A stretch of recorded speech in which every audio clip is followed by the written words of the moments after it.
कुछ किले पत्थरों से बनते हैं और कुछ जिद से। मैं हूं हम्मीर देव चौहान, रणथंभौर का राजा, और वो व्यक्ति जिसने झुकना कभी नहीं सीखा। 1301 ईस्वी मेरा रणथंभौर किला चारों ओर से घिर चुका था। सामने था दिल्ली का सबसे शक्तिशाली सुल्तान अलाउद्दीन खलजी, लेकिन मैं झुकने को तैयार नहीं था। जब कुछ शरणागत मेरी शरण में आए, सुल्तान ने कहा, उन्हें हमारे हवाले कर दो। लेकिन मैंने उत्तर दिया, राजपूत की शरण में जो आ गया उसकी रक्षा करना मेरा धर्म है। और फिर शुरू हुआ रणथंभौर का महायुद्ध। महीनों तक युद्ध चला, दुश्मन बढ़ता गया, लेकिन मेरा साहस नहीं टूटा। युद्ध पर निकलने से पहले मैंने अपनी रानियों से कहा था, यदि मैं विजयी हुआ तो केसरिया ध्वज फहराए जाएंगे, और यदि मैं हार गया तो काले ध्वज। युद्ध भयंकर था, तलवारें गरज रही थीं, और अंततः विजय मेरी हुई। लेकिन उसी समय मेरे अपने कुछ गद्दारों ने विश्वासघात कर दिया। उन्होंने विजय के केसरिया ध्वजों की जगह काले ध्वज फहरा दिए। महल से जब उन काले ध्वजों को देखा गया तो ये समझा गया कि हम्मीर हार गए।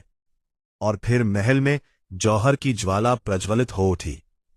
जब मुझे यह समाचार मिला, मैं महल की ओर दौड़ा। मैं अपनी रानियों को रोकना चाहता था।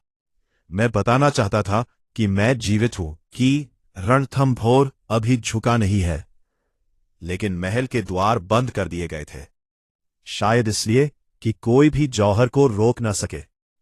उस क्षण मैंने आकाश की ओर देखा और कहा, हे महादेव, आज मेरे घोड़े को इतनी शक्ति देना कि वह इस ऊंची दीवार को लांघ सके। और फिर लोक कथाएं कहती हैं, मेरा घोड़ा वज्र की तरह दौड़ा और महल की विशाल दीवार को लांघकर भीतर जा पहुंचा। लेकिन तब तक बहुत देर हो चुकी थी।